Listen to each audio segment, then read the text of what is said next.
Hi, ako po si Dr. Percy Guzman dito sa Angeles City, Pampanga. Ako po yung founder at chairman ng Paraluman Care Foundation. Isang malaking biyaya na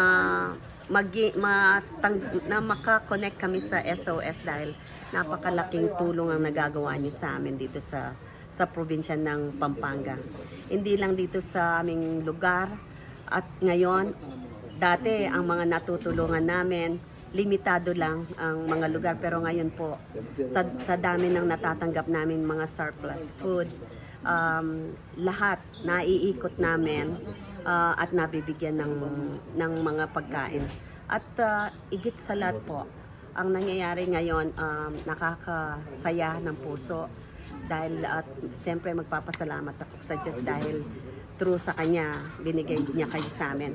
Ang mga taong talagang walang makain, yung mga nagagather namin, mga street children, yung mga magulang nila, yung mga pamilya, yung kahit na yung mga tinapay, tuwan-tuwa na sila at ang nagagawa nyo sa ating bansa ay napakalaking bagay dahil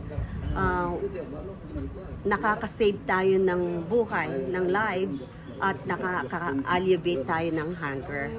So, ulit, magpapasalamat po ako. Sana huwag kayong magsasawa. Titigil na tutulong sa amin, sa pamamagitan ba yung sa aming sa Paraluman Care Foundation. Buong puso kami nagpapasalamat sa inyo kasi through sa inyo ang dami naming natutulungan. Maraming salamat.